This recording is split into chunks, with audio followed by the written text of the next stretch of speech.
اللہ نے زمین پر تمام مخلوقات کو حضرت انسان کی خدمت کے لیے پیدا فرمایا۔ زمین سے اگنے والی سبزیاں اور پھل ہوں یا جانوروں سے حاصل کردہ گوشت اور انڈے، یہ سب ہماری خوراک کا بنیادی حصہ ہیں۔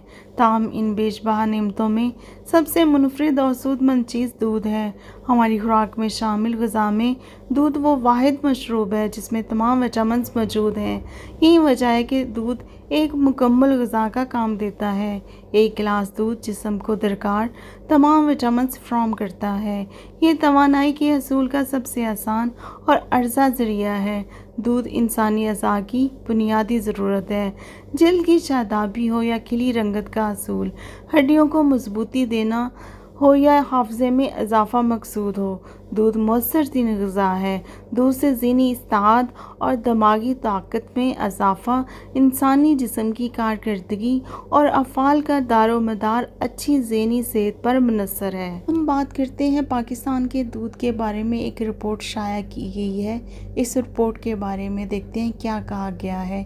یہ ایک ایسے عالمی ادارے ورلڈ ہیلتھ آرگنائزیشن کی رپورٹ ہے جس کی پاکستان اور پاکستانیوں کے ساتھ کسی قسم کی کوئی ذاتی دشمنی نہیں۔ یہ رپورٹ بین الاقوامی برادری کو بتاتی ہے کہ اسلامی جمہوریہ پاکستان میں روزانہ 20 کروڑ لیٹر سے زیادہ ملاوٹ شدہ دودھ فروخت ہوتا ہے، جس کے نتیجے میں ملک کی 87% آبادی کو کینسر کا خطرہ ہے۔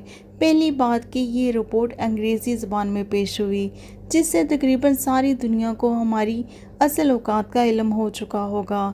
رہی صحیح کسر ترجمے نے پوری کر دی ہوگی، کیونکہ یہ رسوا کر دینے والی خبر ہمارے اردو اخبارات میں بھی شائع ہوئی ہے۔ دوسری بات، ہم چاہیں تو ڈھیٹوں کی طرح اسے اپنے خلاف سازش قرار دے کر بھی قرار حاصل کر سکتے ہیں، جو کہ ہماری پرانی عادت ہے۔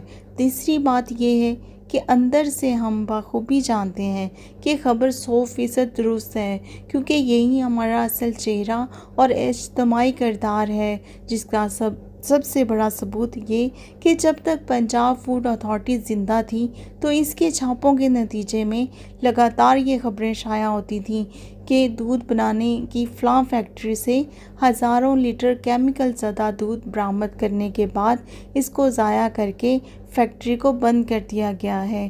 چوتھی بات یہ ہے کہ اس خباثت کے نتیجے میں 87% آبادی کینسر کی بھین چڑھ بھی جائے تو خیر ہے، کیونکہ یہ تو فی کس آمدنی میں کئی گنا اضافے کا سبب بنے گی۔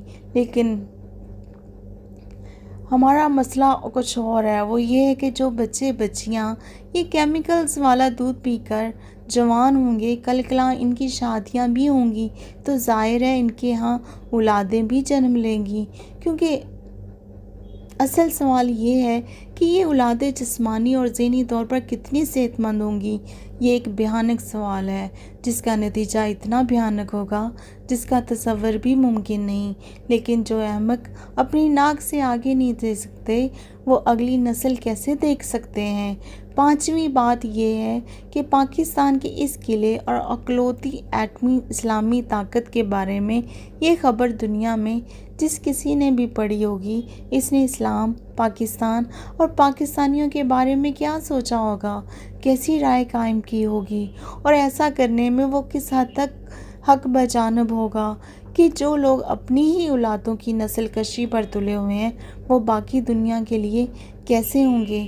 چھٹی بات یہ ہے کہ ہمارے چند جینون علماء کا یہ کہنا ہے کہ مسلمانوں کے لیے طاقت کے بل بوتے پر حکمرانی حاصل کرنا مشکل ہے، اور اب اس کا ایک ہی راستہ اور طریقہ باقی رہ گیا ہے، وہ ہے تبلیغ اور دعوت حق کا راستہ۔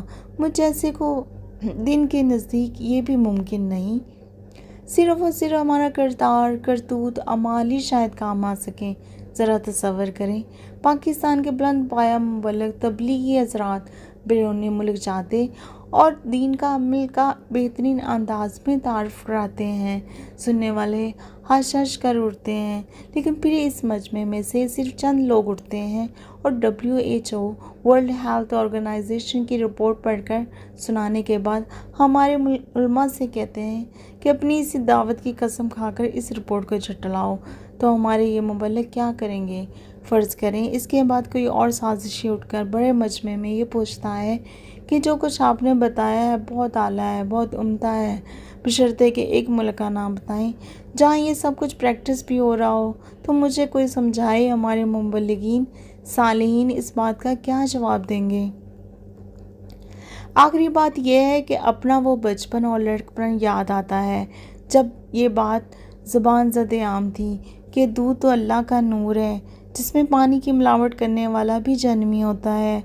آج ہم نے ملاوٹ بند کر کے پورے کا پورا دودھ ہی کیمیکل سے بنانا شروع کر دیا ہے، جانوروں کو انجیکشن لگانا شروع کر دیے ہیں، کیونکہ یہاں ٹیلنٹ کی کوئی کمی نہیں۔